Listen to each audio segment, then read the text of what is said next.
Amici bellini, io poi mi sono reso conto che il mercato finirà a cavallo tra la partita, la reaction e l'analisi tattica, quindi noi quasi dovremmo dare un voto al mercato adesso, ma queste ultime ore saranno decisive e vi do gli aggiornamenti che stanno uscendo, che sto racimolando. Cominciamo!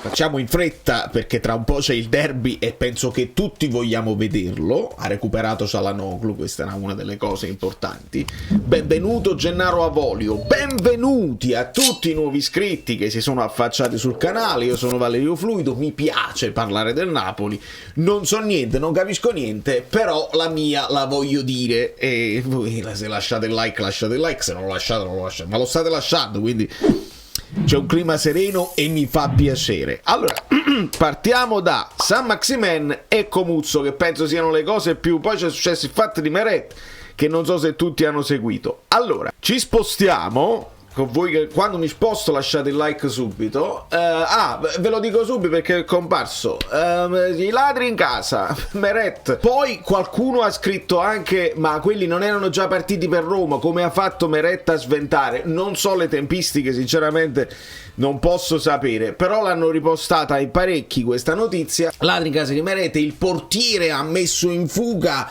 i malviventi sventando il furto in corso. Su Meret lo sapete, no? Come funziona? Ognuno ha un'idea molto precisa sul ragazzo. Molti hanno detto: ma quello non parla in campo. Io ho sempre preferito parlare tecnicamente quando non mi è piaciuto e magari non è uscito in presa alta, che quella l'ho sempre individuata come la sua. Dopo che si fece male con quell'infortunio, ha avuto un pochino più di remore nell'uscire alto sulle palle, sui cross. Però, seppure questa cosa è vera, e la aggiungiamo al fatto che molti giocatori, quando poi li intervisti, parlano di Meret come un leader dello spogliatoio. Questo tiene due palle, così, le tiene belle quadrate, perché molti altri che hanno subito la stessa sorte non sono riusciti a fare così. Poi nello specifico la cosa non lo so, però rinnoviamo Meret, oppure no, è capace che piglia e se ne vada solo, perché poi alcuni reagiscono in un certo modo a certe cose, altri in maniera diversa, però teniamola presente questa cosa, perché il ragazzo potrebbe anche essere scosso e non lo so se va in campo, non l'abbiamo so, questa è una notizia veramente dell'ultima ora e quindi non sappiamo se va in campo. Teniamola presente come cosa, e se va in campo speriamo che stia serenissimo, perché serve serenità per stare un po'. Questa è la prima cosa che è successa. Dopodiché è match day e il Napoli ci ricorda anche che abbiamo una grande tradizione a Roma, loro più del doppio delle vittorie nostre, molti più gol fatti, insomma, speriamo bene, perché ci serve proprio. Avete visto che insomma l'Atalanta è inciampata, nonostante sia un +1 nella famosa classifica Guido, perché all'andata avevano perso con il Torino, adesso pareggiano, quindi è +1, però in generale stanno a -1 rispetto a quanto fatto nel girone d'andata, quindi c'è l'Inter, quella è da capire. Ecco perché il derby diventa importantissimo. Il rientro anticipato, vabbè, speriamo che sia sereno il ragazzo. Meret è un grandissimo campione, tantissime squadre ce lo stanno chiedendo. Ha chiesto il rinnovo però, a cifre alte pare. Vabbè, ma adesso uno fa una prima offerta. Ma chi è Santini che rompe sempre i balloni su questa roba? Vabbè, se ne possiamo... 35 milioni non bastano. Su Comuzzo è entrato, la bella Fiorentina ha vinto col Genoa. Comuzzo entra, il Genoa segna, non era colpa sua, però prende un cartellino giallo, tenta un anticipo e arriva in ritardo. Io non lo so, l'ho guardata la partita di Comuzzo, a me non è sembrato particolarmente distratto, però insomma queste voci di mercato sono insistenti. È entrato, ha fatto un pochino di lotta, qualche duello aereo lo ha vinto, qualche palla bassa l'ha persa, ma soprattutto è stato ammonito su quell'anticipo sbagliato ed era diffidato, quindi la prossima partita la salta. non lo so se questo, visto che sono poche le partite che il Napoli deve giocare, ma poi noi non lo prendevamo per farlo giocare titolare, la salta, lo tieni in panchina, ma poi se prendi Comuzzo è una cosa per il grande futuro, non per apparare alla Danilo o alla San Maximen. Però quello che ci fanno sapere, anche con Moretto, e dici il Napoli si è spinto a 35 ma Commisso ne chiede 40, la sensazione è che se il Napoli arriva a 38 la Fiorentina ne chiede 42, insomma non si smuovono da là. Il problema mio non è nemmeno Comuzzo i 40, i 20, che ne può valere 20, può essere in prospettiva il più grande difensore italiano e quindi essendo già titolare per una parte di stagione a 19 anni hanno tutto il diritto di chiederne 40, o hanno il diritto di chiederne 40 se lo vuoi a gennaio, perché poi funziona così, tu mi sposti le uova nel paniere, le sposti da una parte, mi devi dare i soldi. A me interessa poco in questo momento, ma siamo a 24 ore, state lasciando Conte con Rafa Marin, questa poi è la soluzione, cioè da Danilo a Comuzzo, nient'altro in mezzo. Questo è un problema secondo me importante da sottolineare, perché se Conte di Rafa Marin, ve lo ricordate quando disse quando mi chiedono perché non gioco mister? Perché io voglio vincere le partite. Poi nelle altre interviste lui può pure dire no, quello si impegna Rafa Marin, ma non lo vede, non lo vuole vedere nemmeno in fotografia, quindi gli state lasciando una cosa intentata che non vabbè.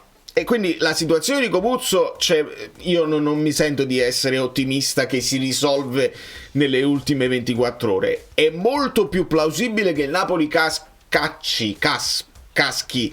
su un altro profilo non fatto finora, oppure riprende qualche nome uscito prima, non di giocatori di grande prospettiva che poi devi fare contratti particolari difficili, ma un giocatore già pronto, panchina, la panchina di Rachmani, la panchina se Buongiorno non rientra subito, la panchina se Juan Jesus non ce la fa più perché tiene un'età.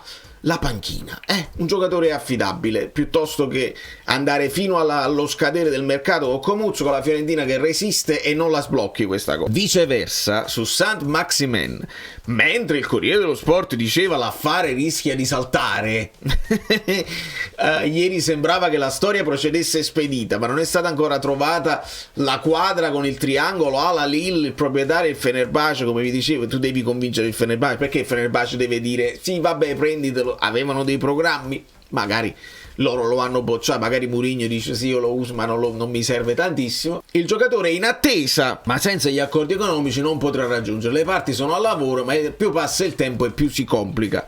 Mentre diceva questo il Corriere dello Sport, noi veniamo a sapere che però San Maximin non convocato nella partita del Fenerbahce, tra l'altro non sono riusciti a convocare nemmeno altri nuovi acquisti tipo Skriniar, quindi prendiamola con le pinzette la notizia.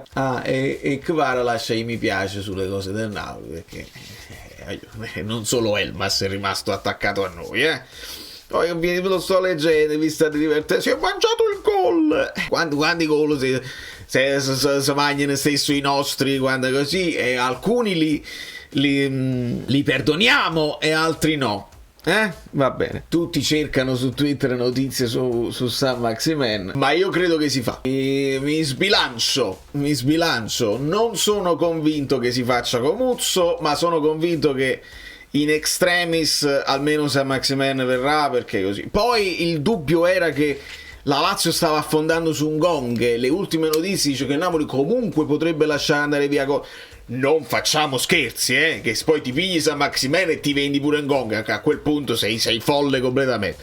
Sull'uscita di Ngong poi si legherebbe, perché qualcuno dice San Maximin non esclude Amuzzu, e quindi se esce Ngong poi entra Amuzzu, e quindi tu hai venduto Kvara e Ngong, hai fatto venire San Maximin e Amuzzu. Non lo so, io credo che abbia più senso trattenere Ngong, che comunque qualche minuto lo fa, e lo fa anche con grande entusiasmo, e ti metti San Maximin che è il funambolo che si deve, ragazzi, là c'è da fare fase difensiva, non si permette, perché stanno girando le cose, lui fa la bicicletta, fa tutti i dribbling alla Zuniga, così Conte non lo fa giocare nemmeno, Conte mette sempre Mazzocchi, capiamoci. Però in alcune partite bloccate, magari se lui arriva già grande, molto mentalizzato, e Conte ci mette la mano sua, è un altro paio di maniche che ti può tornare utile, può spaccare qualche difesa, può prendere qualche cartellino importante, qualche calcio di punizione importante. Quindi io credo, in conclusione, Comuzzo la vedo difficile, è capace che si resti con Rafa Marin se non esce un nome di nuovo più affidabile per la bisogna, cioè per concludere la stagione. Questa è una cosa. Saint-Maximin secondo me alla fine si farà, perché si è insistito su Saint-Maximin, e avrà un minutaggio, servirà per gli allenamenti, come vi ho detto, per gli allenamenti, almeno un numero di giocatori per gli allenamenti congruo, e fare di necessità virtù. Vediamo che succede con Meret, vediamo che poi, finita questa, bisognerà anche affrontare il discorso dei rinnovi, se li vuoi fare. Da New York, Valerio Pluto è tutto, andiamo a vedere il derby, che poi dopo c'è la Roma, che c'è la reaction, che c'è la live. Dai, lasciate i live.